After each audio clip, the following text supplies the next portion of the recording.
Hello, I'm Kads and welcome to today's video. So today it is once again time for another challenge tournament. This time it is the Spider's Den featuring the Corrupted Alliance. So for those who don't know, the Corrupted Alliance is a combination of factions here. You can see in the index that is comprised of the Demon Spawn, Undead Hordes, Dark Elves, and Knights Revenant. So if we hop over to the tournament itself, we can see what the rewards are since it is already live. And unfortunately, the top end is 1800 and it's only a 5-star chicken once it loads. It's only a 5-star chicken, which is kind of a rip. Normally it's been some essence, some soul coins, something, void shard potentially, but this is kind of the worst it's been in a while. However, the 5-star speed glyph is pretty nice, as well as the ancient shard, as well as the mortal soul stone. So for me personally, skipping ahead here, I'm probably going to stop at the speed glyph because that's really all I need. Now, as you can see here, a lot of people have put up a lot of points already, even though it's only been live for less than a day. And that is because this combination of factions happens to be one of the easiest and best for beating the Spider's Den, as we'll see when we talk about the potential substitutions relative to my team. So I honestly will say check your group, but don't expect much, because this is a very easy combination and lots of people can do lots of points in a really short amount of time, because after all, it is Spider's Den. So despite the rewards on the right not being that great, do check your groups once again just to see if it's relatively dead. You might get lucky and you could pick up some sweet Relentless gear here. So let's pop over to the dungeon tab and talk about what's best to do for you guys. So overall, I will recommend hard mode is probably not the place to be. This is a restrictive tournament, so only really endgame people may have teams that can even handle Spider 10, especially with the new strategy not being less about HP burn, more about AoE damage. There's not as many AoE nukers. Maybe a husk could work nowadays, especially on Void Affinity and such. But I would stick to normal mode because this is a restrictive tournament. The strategy for Spider, pretty much up to and through stage 16, is kind of the same, where you just bring as many AoE champions as you can, so nukers and the like, and you can pretty much just AoE the spiders and continuously kill them, and the Spider Queen might take a turn here or there, and she might eat them, but there will be so few alive because you keep killing them that they're not really going to be a problem. Once you start to get past that stage, up to stage 20 and through to stage 25, then you want to switch more to the HP burn strategy, which is what we're going to showcase today. So depending on who you have and what affinities and whatnot, you can kind of take your pick between stage 20, stage 24, stage 25. And for me, we're going to go all the way up to stage 25 because that does have the best gear quality. Stage 24 is the best like compromise between stage 20 and stage 25, and stage 20 is the best points per energy spent. So if you want to get the best bang for your buck in terms of minimizing the amount of energy you spend relative to the gear you might get, then stage 20 is still your best bet. Stage 20 does also have the benefit of not having a cap on the enemy max HP. So if you have some of those types of champions, in this case, they're not really fitting into the factions, but normally you would be able to just kind of, not one shot, but you can take down the Spider on stage 20 by just using a bunch of enemy max HP champions, and you can get away with doing it that way without having to worry about HP burn. But once you get past that, stage 21 and beyond, you kind of want to switch more towards the tank and burn type strategies. So with that in mind, let's take a look at the team I have built for you guys here today. And you can see it's comprised of Tyrant Ixelmolar, who is an AoE HP burner for the team. We have Achak the Wanderin, who's our CC champion, in this case AoE freeze. Then we have 2 Cold Hearts in here. They're for enemy max HP hits, so dealing damage to the Spider, keeping her turn meter down as well. And then Renegade resets, so we can do it all over again. Now, it's worth noting here that Renegade is a reduction of cooldowns by 2 turns, and Heartseekers and the like are 4-turn cooldowns, so they won't necessarily be able to go immediately again into their abilities. But nonetheless, it still works because we're fast enough relative to the Spider, and we're suppressing her turn meter with the 2 Cold Hearts, so we'll loop back around to our abilities relatively easily and be able to down her pretty quickly. Now, let's go ahead and see this team in action. If I remember correctly, this team takes somewhere around 40-ish seconds to run. It can go a little bit higher, a little bit lower, depending on RNG of the burns, whether or not things get resisted, whether or not the Spiderlings don't get frozen for any reason, unless they can attack, which just loses time through animations. But in this speed tune, we have one of my Cold Hearts going first, and that one allows us to make all the Spiderlings spawn, but also just gets the turn meter reduced on the Spider at the start. Then we go in with the HP burns, we go in with the freezes, we reset with Renegade, and then we just kind of just sit there and wait until the Spiderlings take their turns while frozen, and the Spider Queen will die here in a few more turns. So a couple more ticks from the minions or Heartseeker. There you go. 44 seconds. So yeah, there you go. That's pretty much the team. It's pretty straightforward, pretty basic. HP burn with some turn meter suppression and a CC champion. So I'll go ahead and run it again and talk about some of the other aspects of this team that are kind of hidden. So Tyrant here, he does have some ally protection and increased defense on his A3, I believe. And so that provides some protection just in case we get a double resist, for example, on the cold hearts, Heartseekers or something like that. We can kind of protect the team in case the Spider Queen does get a turn. We do get a lot of turn meter from Achak the Wanderan's passive here, as you can see here when the enemies take turn while under burns or under freeze, I forget which. But it's a relatively safe run. We're not really worried about anything happening. The Spiderlings, even though Achak has like a 90% chance to freeze, it's good enough on on a balance of probability so that we don't have to worry about taking too many autos from the Spiderlings unless we can kind of speed up or save time through lack of animations. But as you can see here, pretty safe runs. And even though the Spider Queen's turn meter looks really hot or really full there, all the Spiderlings are much faster than her, and so they will always take their turns before she goes. So as I did mention, this was my old team, and so I basically rebuilt them. The Cold Hearts were already in use, Renegade was already in use, but Tyrant and Achak had been retired, and so I just slapped some gear on them. As you can see here, it's not the best gear on my account by any means. It's just enough to get them to a decent speed to go in the right order and enough accuracy to do the job. And 250 is about what I was aiming for a stage 25 dungeon. So going through the stats on my champions on this team, starting with Tyrant, we have on the HP just under 60,000, 4K on the defense, 226 on the speed, and 265 on the accuracy. Since he was a member of my team for the longest time for stage 25, I did fully complete his, nearly fully complete his masteries, and we stopped off at War Master and Lasting Gifts. Next up, we have Achak the Wanderan, our CC champion here, and his total stats are just under 60,000, again on the HP,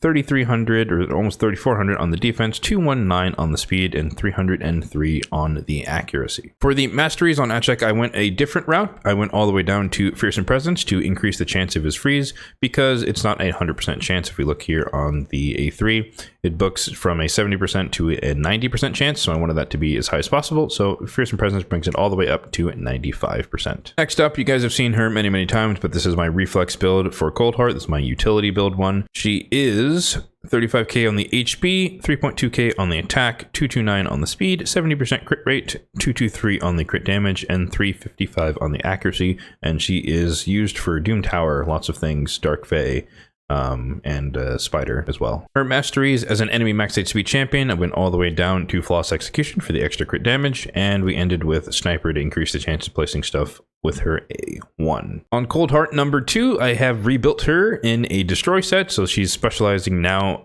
in a Blood Shield ring as well. She specializes now for the Scarab King, so it's kind of speeding up that run. Her total stats are 38k on the HP, 2.4 on the attack, 200 on the speed, 70% crit rate, and for those who don't know, she doesn't need full crit rate on the Heartseeker ability, her A3. 235 on the crit damage and 356 on the accuracy. Again, you need high accuracy for Doom Tower Hard, and so 350 is the target for most high-level Doom Tower Hard bosses, including the Scarab King. Her masteries are identical to Cold Heart 1. I just didn't feel the need to go all the way down to Sniper because she's kind of the secondary Cold Heart, but we still did end with Flawless Execution for the crit damage bonus. And last but not least, we do have Renegade, who is just in a shield set, which was partially just so she can kind of protect herself a little bit and protect the team a little bit. But it's not really imperative that you have her in a shield set, although she does work really well if you run her with a seer in the shield set. But she is level 50. I've never had a reason to 6-star her, so bear that in mind when we talk about her stats. But 33k on the HP, so relatively decent for a 5-star. Defense is really low. She's a 5-star, so 1400. 199 speed. She's the slowest on this team. And then 265, just a little bit of accuracy, enough to potentially land the decreased speed on the A2. All right, now it's time for everyone's favorite part of the video. Let's talk about substitutions for your team. So to kick things off, I think now and going forward in the future, we're just going to skip the category of nukers, because I think you guys can figure out who can hit hard or hit relatively hard in each of the factions. So we're just not going to talk about nukers. And generally speaking, nukers aren't the most important part of a composition for any team for any of these dungeon tournaments. Hopefully that small change will make this part of these types of videos that much quicker. Now this is the Spider's Den, so the primary strategy for at least the end game parts of the dungeon is HP burn. So let's talk about HP burners. So starting in the demon spawn, I've already highlighted who I use, which is Tyrant Ixelmore. If you're going more of the slow strat and you're more in the earlier game, Drexthar can technically work too. He just has to take hits.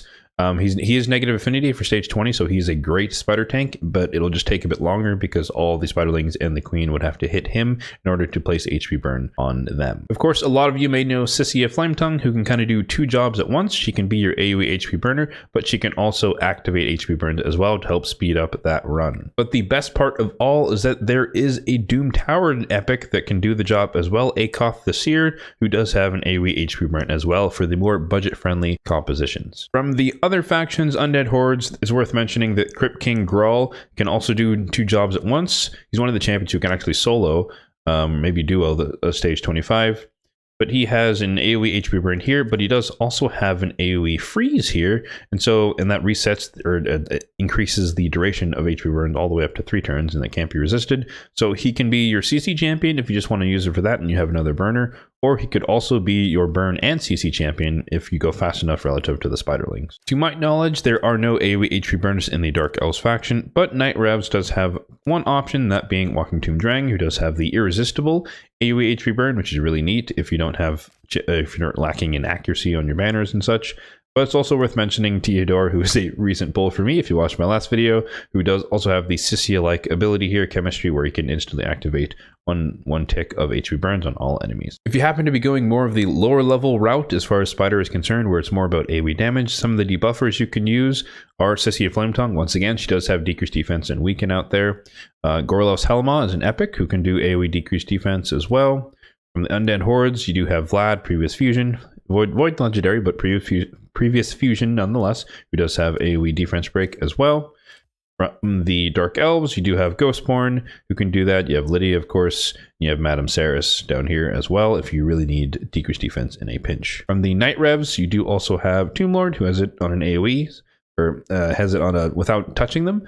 So he just places it, so he's affinity friendly. But you also have Thylessi here, who's an epic, who can do AoE decreased defense as well. And lastly, we have the most important section of the champions that will keep your team alive whilst the rest of the spiderlings are burning.